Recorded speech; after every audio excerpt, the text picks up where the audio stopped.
வணக்கம் ஃப்ரெண்ட்ஸ், நான் கோபிநாத். இது வாகனவியல் தமிழ் மெக்கானிக்கல் யூடியூப் சேனல். இந்த வீடியோவில் நம்ம என்ன பார்க்க போகிறோம்னா, நம்ம எல்லாருமே பார்த்தீங்கன்னா மோஸ்ட்லி வந்து செல்ஃப் பைக் தான் யூஸ் பண்ணுறோம். செல்ஃப் ஸ்டார்ட் வச்சு பைக் தான் யூஸ் பண்ணுறோம். நம்ம செல்ஃப் ஸ்டார்ட் பைக் எப்படி ஒர்க் ஆகுதுன்னா, நம்ம நியூட்ரலில் இருக்கும்போது கீ ஆன் பண்ணிட்டு நியூட்ரல் லைட் எரியும். நம்ம செல்ஃப் போட்டு நேரத்துனா வண்டி ஸ்டார்ட் ஆகிடும், எடுத்துகிட்டு போயிடுவோம். சப்போஸ் வண்டி கியரில் இருக்குன்னா நம்ம கிளச்சை பிடிச்சி செல்ஃப் போடுவோம், வண்டி ஸ்டார்ட் ஆகிடும்.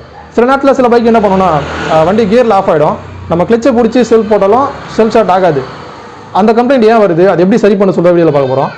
வீடியோக்குள்ளே போகிறதுக்கு முன்னாடி ஃபஸ்ட்டு செல்ஃப் சிஸ்டம் எப்படி வேலை செய்யுது முதல்ல புரிஞ்சுக்கணும். ஏன்னா அதை புரிஞ்சதுனா தான் நமக்கு வந்து இந்த கம்ப்ளைண்ட் ஏன் வருது, அது எப்படி சரி பண்ண சொல்லிட்டு புரியும். செல்ஃப் சிஸ்டம் பார்த்தீங்கன்னா, நான் ஃபஸ்ட்டு ஒரு டயக்ராம் மாதிரி போட்டு காட்டுறேன் உங்களுக்கு. இந்த டிஸ்கவரில் தான் பார்த்தீங்கன்னா அந்த கம்ப்ளைண்ட்டு, வண்டி வந்து இப்போ கியரில் இருக்குது, கிளச்சை பிடிச்சிட்டு செல்ஃப் போட்டால் வண்டி வந்து செல்ஃப் எடுக்காது. இந்த ப்ராப்ளத்தை தான் நமக்கு சரி பண்ண போகிறோம். அது எப்படி சொல்லிட்டு வீடியோவை பார்க்கலாம். இப்போ ஒரு பார்த்தீங்கன்னா ஒரு பைக்கில் செல்ஃப் சிஸ்டம் வேலை செய்யறதுக்கு ஃபஸ்ட்டு நமக்கு தேவை ஒரு பேட்ரி வேணும். பேட்ரி இதில் வந்து ஒரு பாசிட்டிவ் ஒரு நெகட்டிவ் போட்டுக்கிறேன். பேட்ரி அடுத்து செல்ஃப் மோட்டர்லேயும் ஒரு பாசிட்டிவ் ஒரு நெகட்டிவ் இருக்கும், 2 டெர்மினல் வரும். இது பாசிட்டிவ் இது நெகட்டிவ் வச்சுங்க. இது செல்ஃப் மோட்டர் எஸ்எம்னு போட்டுக்கிறேன். Self motor. இப்போ பேட்டரியும் செல்ஃப் மோட்டரையும் கனெக்ட் பண்ணுறதுக்கு செல்ஃப் ரிலே தேவைப்படும். ஏன்னா செல்ஃப் ரிலே என்ன பண்ணோன்னா, பேட்டரியிலேருந்து ஹை வோல்டேஜ் பாசிட்டிவ் லைன் எடுத்து மோட்டருக்கு அனுப்போம். இப்போ இது செல்ஃப் ரிலேயில் பார்த்தீங்கன்னா, இது வந்து 4 பின் ரிலே தான் எல்லா வண்டியிலும் யூஸ் பண்ணுறாங்க. 4 பின்னில் பார்த்தீங்கன்னா 1 2 3 4 பின் வரும். இதில் ஒரு பின் வந்து டேரெக்டாக போய்ட்டு பேட்டரியோட பாசிட்டிவில் டேரெக்டாக கனெக்ட் ஆகிடும். அடுத்த 2வது பின் என்ன பண்ணணும்னா, அது வந்து மோட்டரோட பாசிட்டிவில் கனெக்ட் ஆகிடும்.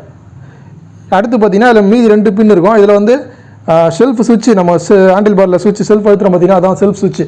அந்த செல்ஃப் சுவிட்சில் என்ன ஆகுனா, பேட்டரியோடைய ஒரு பாசிட்டிவ் லைன் உள்ளே போவோம். சாவி ஆன் பண்ணிங்கன்னா ஒரு பாசிட்டிவ் லைன் உள்ளே போகிறது ரெடியாக இருக்கும். சில வண்டியில் கில் சுவிட்ச் ஆன் பண்ணால் போகிற மாதிரி இருக்கும். இது வந்து டிசி லைன் உள்ளே போவோம் செல்ஃப் சுவிட்சுக்கு. நம்ம எப்போ செல்ஃப் அழுத்துறோமோ அப்போ வந்து அது அவுட்புட்டாக வெளில வந்து செல்ஃப் ரிலேயில் ஒரு பின்னில் ஜாயின் ஆகிடும். இப்போது இந்த ரிலே ஆன் ஆகிறதுக்கு பார்த்தீங்கன்னா ஒரு பாசிட்டிவ் ஒரு நெகட்டிவ் கொடுத்து ஆன் பண்ணோன்னா, இந்த இது பேட்டரி வோல்டேஜ் எடுத்து செல்ஃப் மோட்டருக்கு அனுப்பிச்சி வைக்கும். இந்த ரிலேவோட வேலை தான் அது. நம்ம வந்து செல்ஃப் சுவிட்ச் அழுத்தும் போது பாசிட்டிவ் லைன் கொடுத்துட்றோம். நெகட்டிவ் லைன் எங்கேருந்து வருதுன்னு பார்த்தீங்கன்னா, அதுதான் வந்து இந்த முக்கியமான சிஸ்டம் செல்ஃப்லேயே பார்த்தீங்கன்னா. நெகட்டிவ் லைன் எங்கேருந்து வரும்னா, ஒரு நியூட்ரல் லைட் சுவிட்ச் ஒன்று இருக்கும். இங்கே வந்து பார்த்தீங்கன்னா ஒரு கியர் ட்ரம் இருக்கும். இது வந்து கியர் பாக்ஸ்குள்ளே கியர் ட்ரம்னு சொல்லுவாங்க. அதில் வந்து ஒரு சின்னதாக ஒரு காப்பர் பிளேட் கொடுத்துருப்பாங்க கியர் ட்ரம்மில். அந்த காப்பர் பிளேட்டும் நியூட்ரல் லைட் சுவிட்சில் இருக்கிற ஒரு சின்ன டெர்மினல் பாயிண்ட் முனையும் வந்து பைக்கை நம்ம எப்போ நியூட்ரல் பண்ணுறோமோ அப்போ தான் ரெண்டுமே கனெக்ட் ஆகும். கனெக்ட் ஆகும்போது என்ன ஆகும், நம்ம இப்போ பார்த்தீங்கன்னா ஆட்டோமேட்டிக்காக நம்ம வந்து இந்த பேட்டரியிலேருந்து ஒரு நெகட்டிவ் போயிட்டு வண்டி ஃபுல்லாக நம்ம கிரவுண்ட் பண்ணி வச்சுருக்கோம். அந்த வண்டி ஃபுல்லாக கிரவுண்ட் இருக்கும்போது வண்டியில் மாற்ற இன்ஜின் ஃபுல்லாகவும் நெகட்டிவ் லைன் ஃபுல்லாக இருக்கும். அப்போ இன்ஜினுக்குள்ளே இருக்கிற கியர் ட்ரம்லேயும் நெகட்டிவ் லைன் இருக்கும். அந்த நெகட்டிவ் லைன் என்ன பண்ணால், கியர் ட்ரம்மில் இருக்கிற அந்த சின்ன காப்பர் பிளேட் மூலமாக நியூட்ரல் லைட் சுவிட்சுக்கு வந்துடும். நியூட்ரல் லைட் சுவிட்ச்லேருந்து ஒரு லைன் டேரெக்டாக என்ன ஆகுனா, ஸ்ட்ரைட்டாக போய்ட்டு செல்ஃப் ரிலேயில் ஜாயின் ஆகிடும். நம்ம பைக் எப்போலாம் நியூட்ரல் இருக்கோ அப்போ என்ன ஆகுனா, கியர் ட்ரம்மில் இருக்கிற நியூட்ரல் லைன் வந்து நியூட்ரல் லைட் சுவிட்ச் மூலமாக நெகட்டிவ் லைன் செல்ஃப் ரிலேக்கு போயிடும். ஆட்டோமேட்டிக்காக நம்ம நியூட்ரல் லைட் எரிஞ்சிருக்கோம். மேலே நியூட்ரல் லைட் எண்ணல் சிம்பிள் எரிஞ்சிருக்குல்ல, நியூட்ரல் லைட் எரியும் போது இது ஆட்டோமேட்டிக்காக போயிட்டே இருக்கும். அதாவது நெகட்டிவ் லைன் வந்து நியூட்ரல் லைட் சுவிட்ச் மூலமாக கியர் ட்ரம்லேருந்து வர நியூட்ரல் சுவிட்ச் மூலமாக போயிட்டு செல்ஃப் ரிலேயில் ஜாயின் ஆகிடும். இப்போ நம்ம செல்ஃப் அழுத்தும் போது பாசிட்டிவ் லைன் வந்து செல்ஃப் சுவிட்ச் மூலமாக பாசிட்டிவ் வந்துடும். இங்கேருந்து நெகட்டிவ் போகுது. அப்போ என்ன ஆகும், செல்ஃப் ரிலே ஆன் ஆகும். பேட்டரியிலேருந்து வோல்டேஜ் எடுத்து மோட்டர் அனுப்பிச்சு மோட்டர் வந்து ரன் ஆகும். மோட்டருக்கு வந்து நெகட்டிவ் லைன் எங்கே வந்து பார்த்தா கிரவுண்ட் பண்ணுவாங்க. அதை நம்ம ஆல்ரெடி பேட்டரியோட நெகட்டிவ் கிரவுண்ட் பண்ணியிருக்கோம்ல, அது கூட இந்த மோட்டரோட நெகட்டிவ் கிரவுண்ட் பண்ணும்போது மோட்டருக்கு வந்து ஆல்ரெடி நெகட்டிவ் லைன் கிடச்சிடும். இப்போ நம்ம நியூட்ரல் இருக்கும்போது இந்த சிஸ்டம் நியூட்ரல் லைட் சுவிட்ச் மூலமாக நெகட்டிவ் லைன் கிடச்சி செல்ஃப் ரிலே ஆன் ஆகிட்டு நம்ம செல்ஃப் சுவிட்ச் அழுத்தும் போது செல்ஃப் ரிலே ஆன் ஆகுது. அடுத்து பேட்டரியிலேருந்து லைன் எடுத்து செல்ஃப் மோட்டருக்கு அனுப்பிச்சு விட்டு செல்ஃப் ஸ்டார்ட் ஆகுது. நம்ம கியர் போடும்போது என்ன ஆகுனா, அந்த நியூட்ரல் கியர் ட்ரம்மில் இருக்கிற அந்த காப்பர் பிளேட் வந்து ஒதுங்கிடும், நியூட்ரல் லைட் சுவிட்ச் கூட ஜாயிண்ட் ஆகாது. அப்போ என்ன ஆகும், நியூட்ரல் லைட் சுவிட்சுக்கு நெகட்டிவ் லைன்ஸ் நெகட்டிவ் சப்ளை கிடைக்காது. அப்போ செல்ஃப் ரிலேக்கு நெகட்டிவ் சப்ளை போகாது. அப்போ நம்ம பாசிட்டிவ் மட்டும் சுவிட்ச் அழுத்தி கொடுத்தாலும் செல்ஃப் ரிலே ஆன் ஆகாது. அப்போ நம்ம எப்படி ஸ்டார்ட் பண்ணுறது, அதுக்காக தான் பார்த்தீங்கன்னா கிளச்சி சுவிட்சுன்னு ஒன்று சிஸ்டம் தனியாக வச்சுருக்காங்க. இது வந்து சிஎல் போடுறேன். கிளச்சி சுவிட்சில் பார்த்தீங்கன்னா ஆல்ரெடி ஒரு நெகட்டிவ் லைன் பேட்டரியிலேருந்து டேரெக்டாக கிரவுண்ட் பண்ணியிருப்பாங்க. நெகட்டிவ் லைன் பேட்டரியிலேருந்து ஸ்ட்ரைட்டாக வந்து கிளச்சி சுவிட்சில் ஆல்ரெடி வந்துட்டுருக்கும். அந்த நெகட்டிவ் லைன் என்ன பண்ணோம், நம்ம கிளச்சை பிடிக்கும்போது, அதாவது வண்டி கியரில் இருக்கும்போது கிளச்சை பிடிக்கும்போது என்ன ஆகுனா, அந்த நெகட்டிவ் என்ன பண்ணோம் போயிட்டு இந்த நியூட்ரல் லைட் சுவிட்சிலேருந்து போகுது லைனு, இது கூட ஜாயிண்ட் ஆகிட்டு செல்ஃப் ரிலேக்கு போயிடும். இதுவும் நெகட்டிவ் லைன் தான். அதாவது நியூட்ரல் இல்லாமல் வண்டி கியரில் இருக்கும்போது நியூட்ரல் லைட் சுவிட்சிலேருந்து போகிற லைன் கட் ஆகிடும். அந்த டைமில் நம்ம செல்ஃப் போட்டால் செல்ஃப் போடு. நியூட்ரலில் இருக்கும்போது நம்ம சாதாரணமாக செல்ஃப் போட்டால் நியூட்ரல் லைட் சுவிட்ச் மூலமாகவே நெகட்டிவ் லைன் கிடச்சி செல்ஃப் ரிலே ஆன் ஆகிடும், வண்டி செல்ஃப் எடுக்கும். சப்போஸ் கியரில் இருக்கும்போது நியூட்ரல் லைட் சுவிட்ச் மூலமாக நமக்கு நெகட்டிவ் லைன் கிடைக்காது. அப்போது அந்த மாதிரி வண்டி நியூட்ரல் இல்லாதப்போ கியரில் இருக்கிறப்போ என்ன ஆகுனா, கிளச்சை பிடிக்கும்போது கிளச்சு சுவிட்ச் ஆன் ஆகிட்டு பேட்டரியிலேருந்து வர டேரெக்டான நெகட்டிவ் லைன் என்ன பண்ணுன்னா செல்ஃப் ரிலேக்கு போயிடும். அந்த டைமில் நம்ம செல்ஃப் போடும்போது பாசிட்டிவ் லைனும் ரிலே கிடச்சி ரிலே ஆன் ஆகிட்டு பேட்டரியிலேருந்து பாசிட்டிவ் லைன் எடுத்து மோட்டர் வந்துச்சு, மோட்டர் வந்து ரன் ஆகுது. இதுதான் வந்து ஒரு செல்ஃப் சிஸ்டம். எல்லா பைக்லையுமே இப்படி தான் வேலை செய்யும். அது எந்த மாடல் பைக்காக இருந்தாலும் எந்த கம்பெனி பைக்காக இருந்தாலும் சரி, ஒரு செல்ஃப் சிஸ்டம் இப்படி தான் வேலை செய்யுது. இப்போ இந்த வண்டியில் பார்த்தீங்கன்னா நியூட்ரல் லைட் கரெக்டாக எரியுது. நியூட்ரல் இருக்கும்போது நியூட்ரல் லைட் எரியுது, நியூட்ரல் இருக்கும்போது செல்ஃபாக எடுக்குது. அப்போ என்ன ஆகுது, நியூட்ரல் இருக்கும்போது நியூட்ரல் லைட் சுவிட்ச் மூலமாக நெகட்டிவ் லைன் செல்ஃப் லைட் போகுது. ஆனால் கியர் போடும்போது கிளச்சு பிடிச்சாலும் கிளச்சு சுவிட்ச் மூலமாக போகக்கூடிய அந்த நெகட்டிவ் லைன் போல, அதனால செல்ஃப் ரிலே ஆன் ஆகலை, செல்ஃப் ரிலே தான் ப்ராப்ளம். இப்போ நம்ம கிளச்சு சுவிட்ச் மாற்றிட்டா அந்த ப்ராப்ளம் சால்வ் ஆகிடும். தான் நம்ம மாற்ற போகிறோம். செல்ஃப் சுவிட்ச் எல்லா வண்டியிலுமே பார்த்தீங்கன்னா கிளச்சு லிவர் பக்கத்தில் தான் வரும். அதாவது கிளச்சு சுவிட்ச் தான் மாற்ற போகிறோம். சாரி, நான் செல்ஃப் சுவிட்ச்னு சொல்லிட்டேன். கிளச்சு சுவிட்ச் தான் மாற்ற போகிறோம். கிளச்சு சுவிட்ச் பார்த்தீங்கன்னா எல்லா வண்டியிலுமே கிளச்சு லிவருக்கு சைடில் வரும். ஹோண்டாலாம் இந்த பக்கம் சைடில் வரும், பஜாஜ் வண்டிகளில் கீழே வரும். இதுதான் வந்து கிளச்சு சுவிட்ச். இந்த வருது பார்த்தீங்களா, இந்த சுவிட்ச் நம்ம எப்படி கழட்டி மாட்டதுன்னு சொல்லிட்டு இந்த வீடியோவில் தெளிவாக பார்க்கலாம். இப்போ பார்த்தீங்கன்னா நம்ம கிளச்சு லிவருக்கு கீழ் பக்கமாக பஜாஜ் வண்டிகளில் இங்கே தான் வரும். எல்லா பஜாஜ் பைக்லையுமே கீழே தான் வரும். இந்த 2 ஸ்டார் ஸ்க்ரூ கழட்டணும்னா இந்த கிளச்சு சுவிட்ச் தனியாக வெளில வந்துடும்.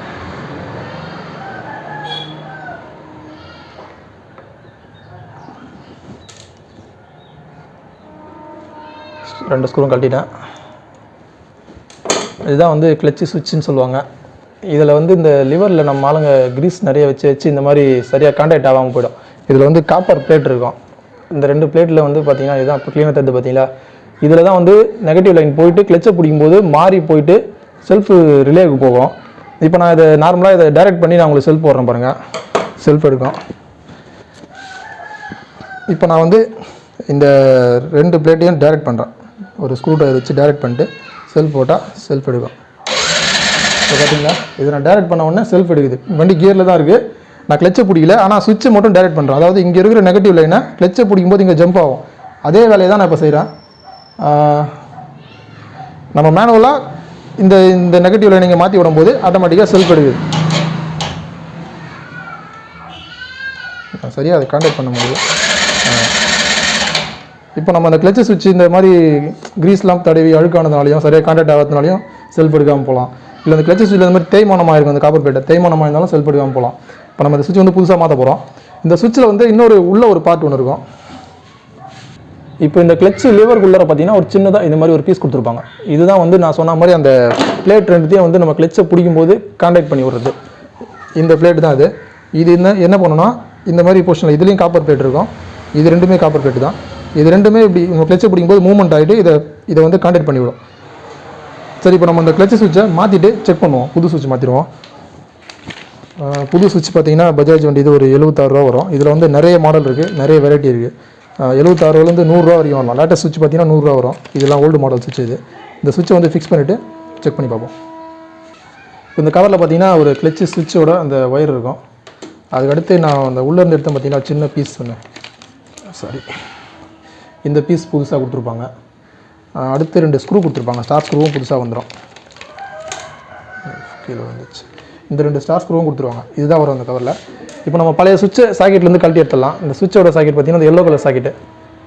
சில வண்டியில் ஒயிட் கலர் வரும். அது நிறைய மாடல் இருக்கிறதால அந்த மாதிரி மாற்றி வரும். அது உங்கள் வண்டியில் என்ன கலர் இருக்கோ அந்த கலர் தான் மாட்டணும். பஜாஜ் வண்டியை பொறுத்த வரைக்கும் மாற்றி மாட்டிங்கன்னா சில ப்ராப்ளம்லாம் வரும். செல்ஃப் எடுக்காது. சில நேரத்தில் நியூட்ரல் இருந்தால் கூட செல்ஃப் எடுக்காது. இது பழைய சுவிட்ச். இப்போ நம்ம கழட்டிட்டு புது சுவிட்சை ஃபிக்ஸ் பண்ணுவோம். புது சுவிட்சை அதே மாதிரி வயரிங் பண்ணி உள்ள ரூட்டில் கரெக்டாக வயரிங்கில் விட்டு எடுத்துருப்போம். உள்ளே எடுத்துகிட்டு வந்துட்டு அந்த சாக்கெட்டில் ப்ளக்இன் பண்ணிடலாம். ஓகே, இப்போ நம்ம இதை வச்சு நான் செக் பண்ணி காட்டுறேன் உங்களுக்கு. இப்போ வந்து வண்டி கியரில் தான் இருக்குது. இந்த பிளேட் தான் வந்து நமக்கு நான் முதல்ல சொன்ன மாதிரி இது ரெண்டுத்தையும் கான்டாக்ட் பண்ணி செல்ஃப் எடுக்க வைக்கும். இதில் வந்து பார்த்திங்கன்னா என்னென்ன லைன் வந்து நான் செக் பண்ணி காட்டுறேன். இப்போ லைன் டெஸ்ட்டை வச்சு நான் செக் பண்ணுறேன் பாருங்கள். இப்போ லைன் டெஸ்ட்டை வந்து நமக்கு ஏற்கனவே பற்றி நான் நிறைய சொல்லியிருக்கேன். இதை வந்து நம்ம நெகட்டிவில் கனெக்ட் பண்ணிட்டு பாசிட்டிவில் வச்சா ரெட் கலர் லைட் எரியும். பாசிட்டிவில் கனெக்ட் பண்ணிட்டு நெகட்டிவில் வச்சா ப்ளூ கலர் லைட் எரியும். ப்ளூ கலர் லைட் இருந்துச்சுன்னா நெகட்டிவ் லைன் வருதுன்னு அர்த்தம். இப்போ இதில் என்னென்ன லைன் வருதுன்னு பார்ப்போம். நான் சொன்ன மாதிரி இந்த கிளச் சுவிட்சுக்கு வந்து ஆட்டோமேட்டிக்காக ஒரு நெகட்டிவ் லைன் வந்துகிட்டே இருக்கும். நெகட்டிவ் லைன் வருதுங்களா, சாவி ஆஃப் பண்ணுப்பா. சாவி ஆஃப் பண்ணாலும் இதில் கண்டினியூஸாக லைன் வந்துட்டு தான் இருக்கும். சாவி ஆன் பண்ணாலும் இதில் நெகட்டிவ் லைன் கண்டிப்பாக வந்துகிட்டே தான் இருக்கும். அடுத்து பக்கத்தில் இருக்கிறத பார்த்தீங்கன்னா இங்கே 2 லைன் இருக்கும். இதில் வந்து சாவியை ஆஃப் பண்ணால் இதில் நெகட்டிவ் லைன் வரும். ஆஃப் பண்ணுப்பா. சாவி ஆஃப் பண்ணோன்னா நம்ம வந்து வண்டியில் ஃபுல்லாகவே பாடியில் நெகட்டிவ் வரதால ஆஃப் பண்ணால் இதில் நெகட்டிவ் லைன் வரும். ஆனால் ஆஃப் பண்ணால் கட் ஆகிடும். சாவி ஆன் பண்ணுப்பேன். ஆன் பண்ணால் கட் ஆகிடும். ஆன் பண்ணால் கட் ஆகிடுச்சு பார்த்தீங்களா. இதில் வந்து காமன், இதில் நெகட்டிவ் வராது, பாசிட்டிவ் வராது. இப்போ நம்ம என்ன பண்ணோம்னா பைக் ஆனில் இருக்கும்போது இதில் இருக்கிற பாசிட்டிவ் லைன் இந்த பக்கம் போச்சுன்னா தான் செல்ஃப் மோட்டருக்கு, சாரி இதில் இருக்கிற நெகட்டிவ் லைன் இந்த பக்கம் போச்சுன்னா தான் செல்ஃப் மோட்டருக்கு நெகட்டிவ் லைன் போகும், செல்ஃப் எடுக்கும். இப்போ அந்த வேலையை தான் வந்து இந்த சின்ன பட்டன் செய்யுது. நம்ம கிளச்சை பிடிக்கும்போது இது இந்த இடத்துல இருக்கிற இந்த ஸ்டெப் வந்து நகர்ந்துக்கிட்டே வந்து இந்த இடத்துல ஜாயிண்ட் ஆகும். கியரில் இருக்கும்போது இந்த இடத்துல நம்ம கிளச்சை பிடிக்கும்போது ஜாயிண்ட் ஆயிடுச்சுன்னா இப்போ செல்ஃப் எடுக்கும். செல்ஃப் கொடுப்பேன்.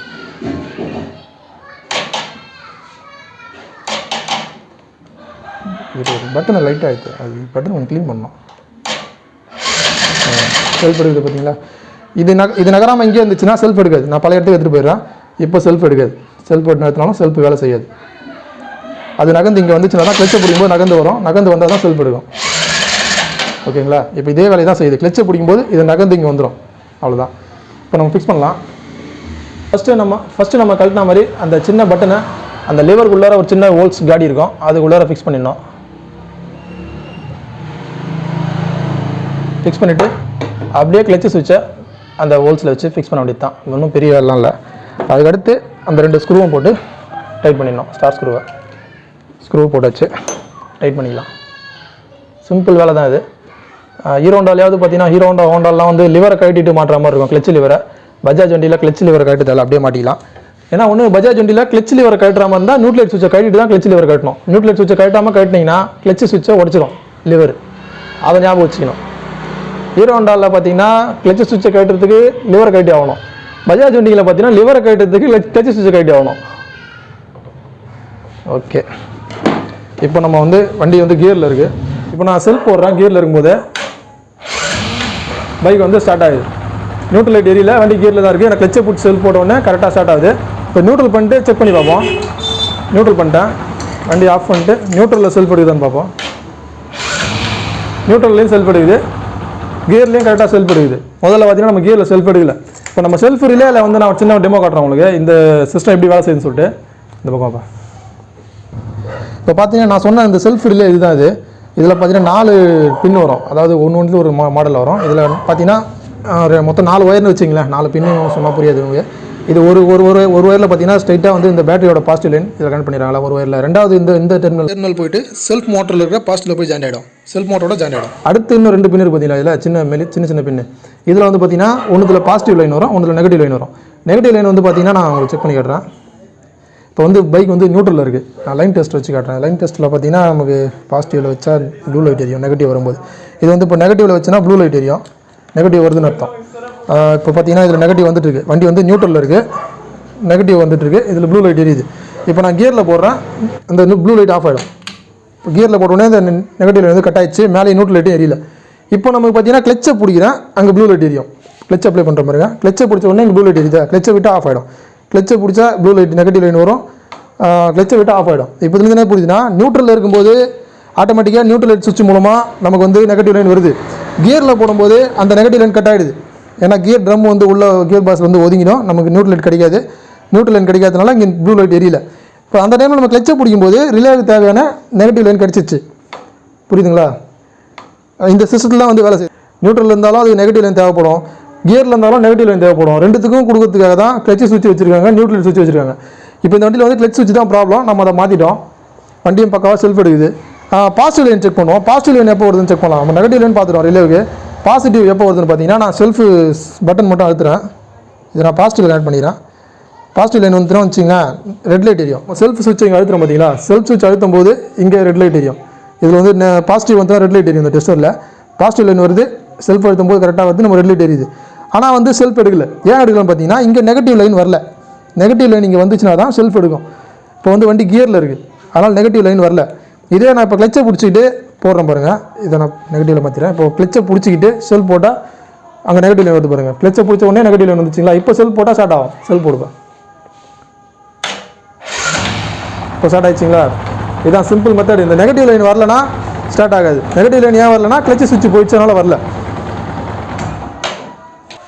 ஓகே ஃப்ரெண்ட்ஸ், வீடியோ பார்த்துருப்பீங்க. ஒரு செல்ஃப் ஸ்டார்ட் பைக்கில் செல்ஃப் ஸ்டார்ட் சிஸ்டம் எப்படி வேலை செய்யுது அப்படின்னு சொல்லிட்டு தெளிவாக அந்த வீடியோவில் நான் விளக்கமாக சொல்லியிருப்பேன்.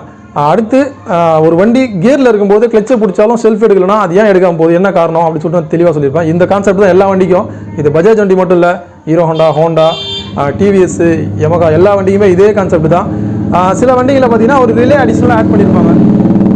அப்பாச்சி ஆர்டிஆர் அந்த மாதிரி வண்டிகளில் பார்த்தீங்கன்னா ஒரு கிளச்சு சுவிட்சுக்குன்னு தனியாக ஒரு ரிலே ஒன்று ஆட் பண்ணியிருப்பாங்க. அந்த மாதிரி வண்டியில் கொஞ்சம் டிஃபிகல்ட்டாக இருக்கும், அவ்வளோதான். மற்றபடி வேறு எதுவும் இல்லை. அது அப்பாச்சியில் மட்டும் தான் மாதிரி இருக்கும். அது எப்படி சொல்லணும் தனியாக இன்னொரு வீடியோ போடுறேன். மற்றபடி எல்லா வண்டியிலையும் ஒரே மெத்தட் தான். வீடியோ பிடிச்சா லைக் பண்ணுங்கள். வீடியோவில் ஏதாவது சந்தேகம் கோயில் இருந்தால் கமெண்ட்டில் சொல்லுங்கள். நம்ம சேனல் பிடிச்சா சப்ஸ்கிரைப் பண்ணுங்கள். நம்ம வீடியோவை ஷேர் பண்ணுங்கள். Thank you friends.